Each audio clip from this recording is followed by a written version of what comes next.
In the tumultuous story of my life, a shocking betrayal unfolded before my eyes. My beloved wife strayed into the arms of a man who might as well be our son's doppelganger in age.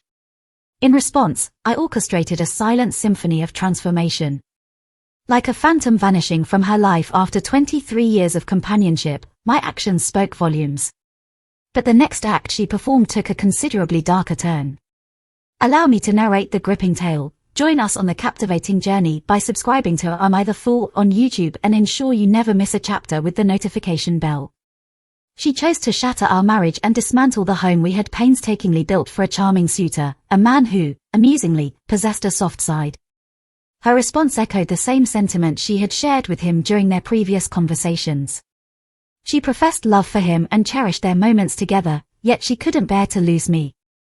I remained the love of her life, while he held a place in her heart, suggesting they could still be friends if he wished, but the physical chapter between them was closed. He beseeched her for one last encounter, and, unsurprisingly, she agreed. One final rendezvous, a momentary weakness, much like what I had done the night before. Of course, all these revelations were meticulously stored in the archive I had painstakingly compiled. On the 4th of December, Phase 3 of Operation Shinobi, the grand finale, kicked off.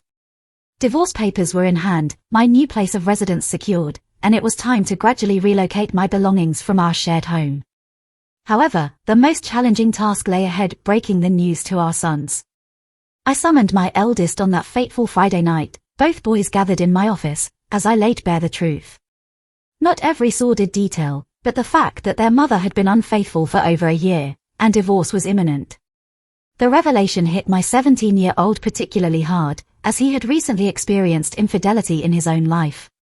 The second heartbreak at the thought of his mother's betrayal weighed heavily on him. My eldest, however, took the news in stride and suggested taking his brother under his wing until the storm passed. As they packed up their belongings, my oldest looked at me, concern etched on his face, and I assured him, "Yes, son, we will be all right. I promise." With that difficult task completed, it was time to execute the final stages of my plan. Over the following weeks, my trusted alliance assisted me in surreptitiously moving my most sensitive possessions out of the house. I provided him with a list of items to secure while Sue and I were at work, leaving him with a spare key. These were possessions Sue wouldn't notice were missing until someone pointed it out to her. Simultaneously, I acquired a new phone and number, informing only a select few about the change: Ounce, Joey, Nina, my boys, my sister, and my mother. I continued to maintain a facade with Sue, keeping her unaware, and sporadically expressing affection to divert her suspicions. Although she remained in contact with the other man, their connection had diminished, yet a faint emotional bond still lingered in the air. Throughout this intricate dance, I meticulously collected every piece of evidence since the inception of my plan: call logs, texts, pictures, emails, every scrap of information. I printed them all out, a process that incurred a considerable expense in printer ink, paper, binders, and other supplies. Each piece of evidence was catalogued chronologically, from the beginning of the affair to just 2 weeks prior, and arranged into 14 binders. Then, I packaged each binder and sent them as discreetly addressed parcels to various individuals: my mother, her parents and siblings, her HR department. An important note: as the other man worked for the same company, violating intercompany relationship rules, several of her friends, the other man, and his parents. All these packages were dispatched on December 16th, set to arrive between December 22nd and 24th. A masterful ending to this chapter. Now, on the enchanting night of Christmas Eve, Sue arrived home at her usual hour, her demeanor veiled in mystery. By the 18th of December, I had ceased tracking her on the app, sensing I had gathered all the information I needed. In our customary fashion, she took a shower, spent a brief moment with me, and, as foolish as it may seem, I shared a moment of intimacy with her on the living room couch. Knowing that I was a mere puppet in her game, she retired for the night. The culmination of my intricate plan was finally upon me. The metaphorical nuclear device I had been arming since June was about to be detonated. In the dead of night, I awoke and wrapped 3 remaining binders with the divorce papers concealed on the inside cover. Placing them beside my side of the bed, I left a note that simply read, "Merry Christmas." Alongside these ominous gifts, I left my old phone and my lawyer's business card. I packed the last of my essential belongings, enough to fill 2 backpacks, bidding farewell to the home we had shared for 23 years. That moment, my friends, unfolded exactly 1 week ago. For Sue, I had completely vanished from the grid, leaving no trace, becoming a shadow in her life. She remained unblocked on Facebook, for reasons known only to her, allowing me to discreetly monitor the aftermath. The repercussions were nothing short of spectacular. The parcels I had dispatched reached their intended recipients, and Sue was facing a storm of condemnation. Her younger sister delivered a scathing rebuke, and both her parents expressed their disappointment. My mother unleashed her fury, delivering a verbal onslaught that was nothing short of biblical. Sue desperately attempted to locate me, realizing that there were people who knew my whereabouts but were steadfastly silent. Her Facebook feed was a plea for connection, yet I remained resolute, refraining from contact without my lawyer present. She was left with no means to manipulate the narrative, as I had exposed her to everyone who mattered to her. According to a mutual friend working at the same company, Sue and the other man were slated for administrative leave, effectively setting them on a path toward unemployment in the coming year. As for the last 2 binders, one was handed over to my lawyer, serving as the final piece of evidence for the impending divorce, while the other found a temporary home in my storage unit, destined to be reduced to ashes in Joey's fire pit once the divorce was finalized. Amidst all of this, do I bear any guilt? The answer is an unequivocal no. For 23 years, I devoted myself to this woman, providing her with the home, family, and life she desired. I loved her unconditionally, never straying from my vows or wavering in my commitment. Whenever issues arose, I approached her with honesty and a desire to resolve them. Yet, she chose to seek solace in another man's arms instead of confiding in me about her unhappiness in our bedroom life at the time. She opted for a fleeting connection with a younger suitor who stirred her passions. Therefore, I harbor no sympathy for my actions or for her. I am indifferent to her fate. At most, I stand to lose my house, a car, and a modest sum in alimony. However, given that the divorce is filed under the statute of adultery in New York, which is an at-fault state, the substantial evidence I've provided might lead to a waiver of alimony. As far as I'm concerned, she is now a chapter of my past, and I'm determined never to look back. So, am I a fool? Fast forward to the present, there's an update to my story. Christmas Day marked my first full day in my new apartment, a work in progress, where I plan to reside for at least the next 2 years. My sons and my eldest son's girlfriend paid me a visit, spending a significant portion of the day together.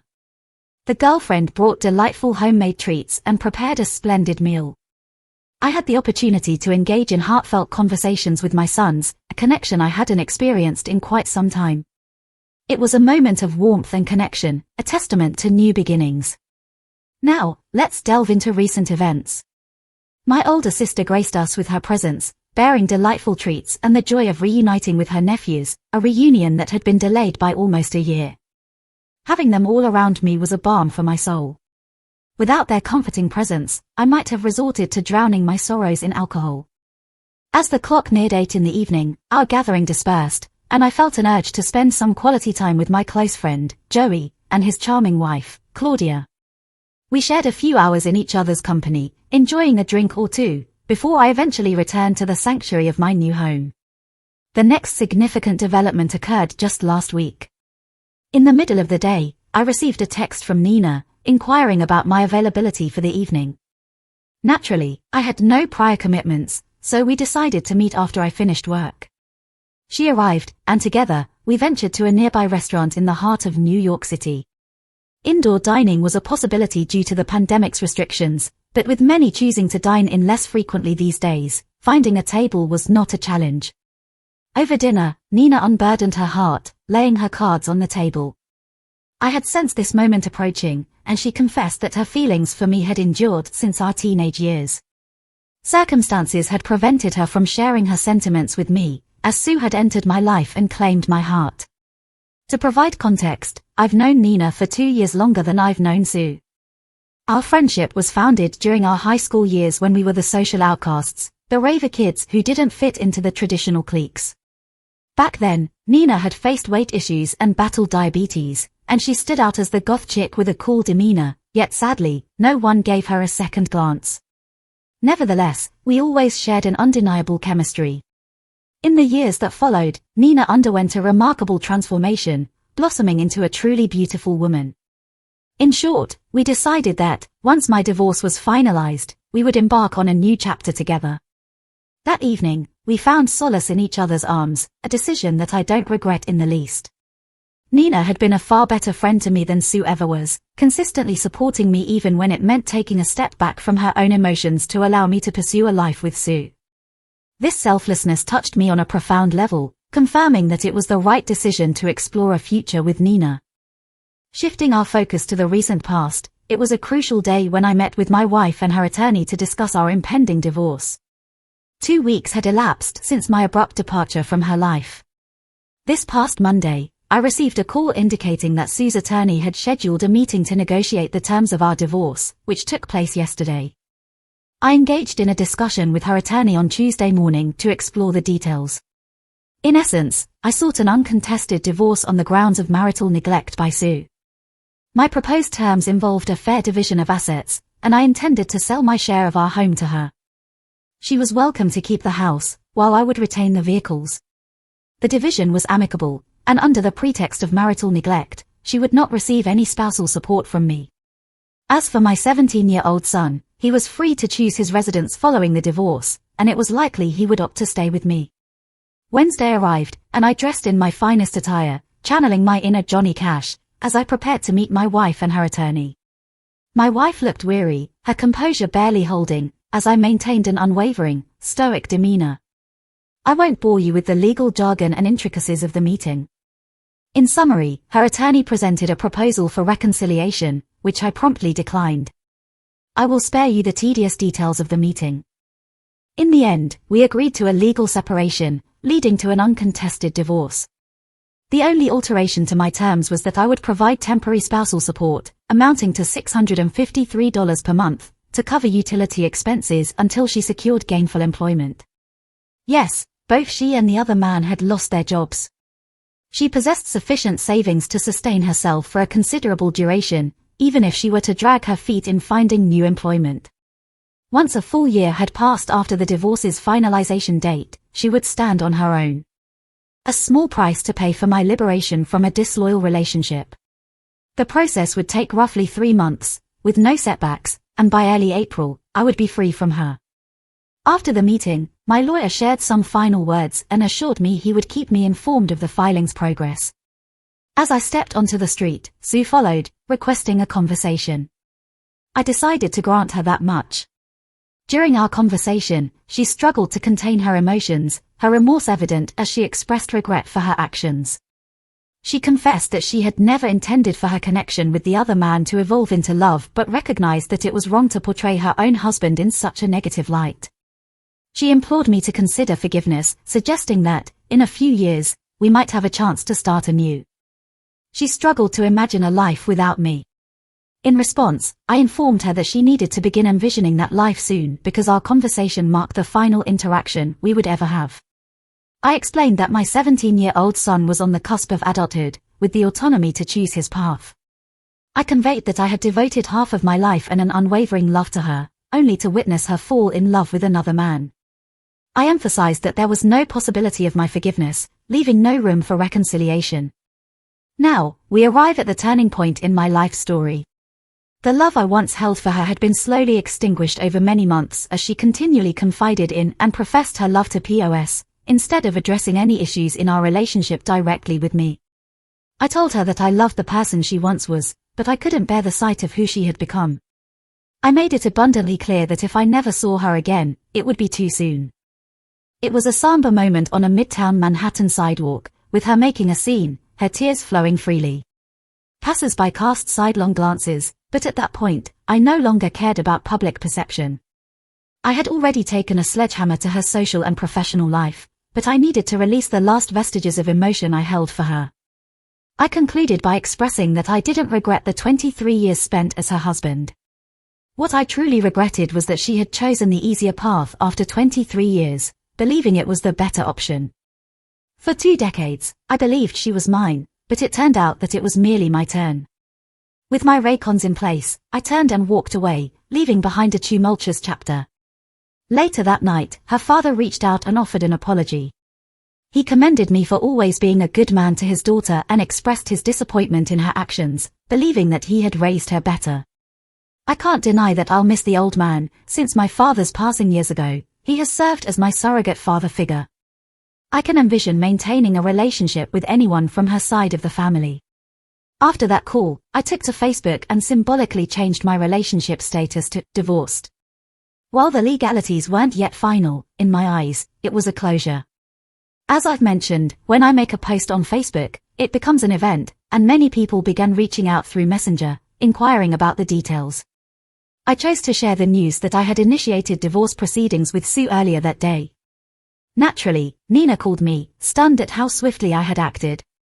In truth, I was already well underway in the process when we last spoke, but she had no way of knowing the extent of my progress. I asked her if she could come over, and without hesitation, she joined me. We once again shared an intimate connection, but this time she remained for the night. We lay in my bed, conversing until the early hours of the morning.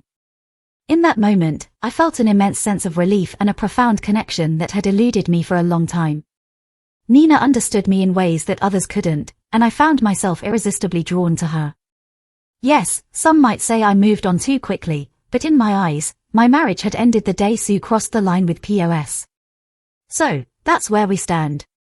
My divorce is underway, and I'm beginning a new chapter in a relationship with Nina. I understand that many people expected me to remain single, but that was before Nina confessed her feelings for me. I can't deny that I share those feelings, and we intend to take things slow, waiting to announce our relationship until after the divorce with Sue is legally finalized. As for Sue, her fate holds no significance for me. She can do as she pleases, including moving in with POS into our former home. I'll receive my share of the house's proceeds over the course of the next year in quarterly installments. Beyond the $653 I'll pay directly to her savings account each month, I won't have to see or speak to her again. Looking ahead, there's an update to share. My soon-to-be ex-wife of 23 years attempted to reach out to me last night.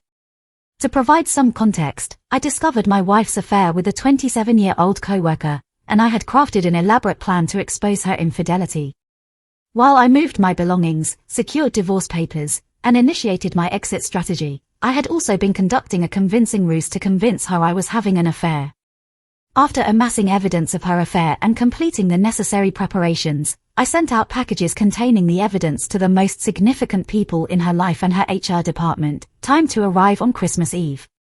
That night, I left her, and I effectively disappeared from her life. Subsequently, the divorce proceedings unfolded. And this brings us to last night when she made an unexpected attempt to reconnect with me. I had blocked her on all social media and had limited my contact information to only my closest friends, 2 sons, older sister, and mother. However, some of our mutual friends still had access to her, and thus, a potential line of communication remained open. Last night, I'm hanging out in my apartment, and I get a voice call notification on Messenger from one of said friends. One of the few who hadn't abandoned her following me outing her affair. She didn't waste any time when I answered and said she had gone to check on Sue, my soon-to-be ex-wife, and found her passed out in the bedroom, foaming at the mouth, with 2 bottles of empty pills next to her. She's in the ICU in critical but stable condition. The doctor said that she will likely pull through, but she's clearly not going to be well. After she begged and pleaded for me to come, her parents and 2 of her sisters were also there at the hospital. My guess is they were notified after the hospital attempted to notify me. But Sue would still have my old number as her emergency contact. I simply told her no. Sue was not my problem anymore. She had clearly decided she wanted to take the easy way out rather than deal with the shame and agony of the 23-year marriage she blew up. I then told her friend that if Sue's family were there, they could help her sort out the pieces. But as far as Sue and I are concerned, there is no us anymore. I then ended the call. I've had a few hours to sleep on it, and my sons called me this morning asking if I knew. I told them yes, but I also let them know that if they want to be there and be supportive of their mother, I will not hold it against them or judge them for it. She is their mother, after all. But I myself washed my hands of her and care little to nothing about what she does for or to herself anymore. They were both a little taken aback by this but respected my stance. However, now that the news has broken about her attempt, many of those friends who dropped her were all starting to surface again and saying that I needed to be there for her, that even despite what she did to me, I need to support her in her time of need.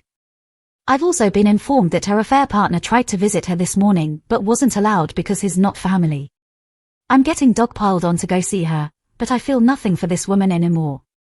I haven't for a very long time. I checked out during the process of getting my payback for her betrayal, and I stand by the fact that I don't care at all for what she's done. In fact, it makes me hate her even more. She's the one who was unfaithful. She's the one who threw a year-long fling with a guy 5 years older than her oldest son was worth destroying 23 years. And now that she has to face the consequences of her choices, she chooses the most selfish way to deal with it. Even now, seeing as she is in all likelihood going to survive, she's cultivated immediate sympathy from everyone who took her to task, and I'm being made out to look like the jaded ex-husband unwilling to sympathize for her by most of her family.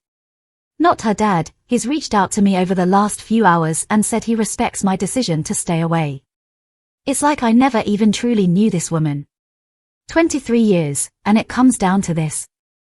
Yes, I know the way I broke things off with her may have put her in a poor mental state.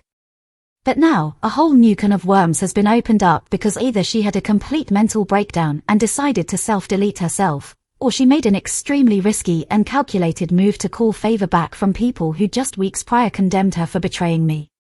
She cheated on me, and now she's the victim. Sorry if this comes off as rantish, but I'm here trying to wrap my brain around this. I want to be perfectly clear, I am not going to visit Sue. She waived her right to me caring about her well-being the day that she let POS put his worm inside of her. This might come off as heartless because, despite the cool, calm, collected way I've been throughout my whole ordeal, my feelings are still very much raw. But I don't care about this woman. I haven't for a long time. I'm aware that I'm going to be vilified by a number of folks here. I don't much give a care. Think of me however you want. If you were in my shoes, you'd see her actions vastly different. Some of you folks are going to look up my history and see the story of what I did to her, and you're going to draw the conclusion that this was all my fault. Then me tormenting her for all those months, fooling her into thinking that I was cheating on her while she actively cheated on me, then destroying her socially and professionally as a result, was the catalyst for her meltdown. Maybe it was. Maybe I'm a heartless sociopath. But as Arthur Fleck so famously said, you get what you deserve. I gave this woman half of my life and did absolutely everything to be the best possible husband she could ever have. By her own admission, I had no bearing in her decision to step outside of our marriage. She did it for her. Her selfishness knows no bounds, and I'm glad to be rid of her. If it makes me the bad guy because I will not go in and see her and never plan on interacting with her ever again, so be it. I stand by my principles. She consciously chose betrayal. She opted for her desires over the sanctity of our marriage. Now, it's my turn to prioritize my well-being. She can face her own consequences in the depths of despair. Let others be the ones to mend her. My responsibility to care for her ceased on the day we signed the separation agreement. I needed to release this burden from my heart. If you're inclined to pass judgment on my emotions, spare your words. As I mentioned earlier, even after 23 years and raising 2 children together, I realize I never truly comprehended the depth of this woman's character. I harbor no sympathy for her, and I don't anticipate that ever changing. She can face her own reckoning. Jumping ahead to a final update, Sue's father has informed me that she's been transferred from the ICU to the mental health wing. Her mental state is still under observation. While she is conscious and alert, she remains lethargic. Her father mentioned that she inquired whether I had visited her, and when he responded in the negative, she withdrew. He kindly stated that he would share any further information if I inquired, recognizing the headspace I'm currently in. Additionally, I've arranged counseling for my 17-year-old son, with the first consultation scheduled for this Monday. So, was I the fool in this scenario? The way the original poster characterizes Sue at the end might suggest that she had orchestrated this situation as an attempt to reconcile with him because, as she expressed, she couldn't imagine life without him. While we can never truly comprehend someone's motivations, it's improbable that she believed such an action would lead to his forgiveness, given his profound anger and pain. It's possible she is completely delusional or fails to grasp the depths of his suffering due to this situation. Returning to the initial description of the revenge plan, part of the strategy was to make it appear as though the original poster was the one involved in an affair, sowing seeds of mistrust or discord between Sue and her affair partner.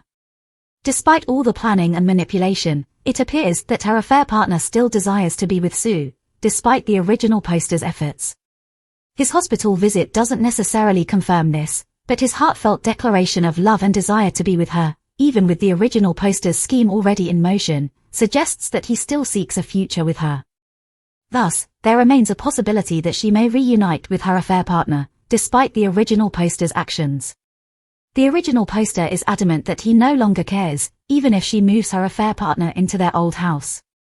Now that you have the full story, do you believe that the revenge was justified, or did it cross a line? Is he a fool or not, and why?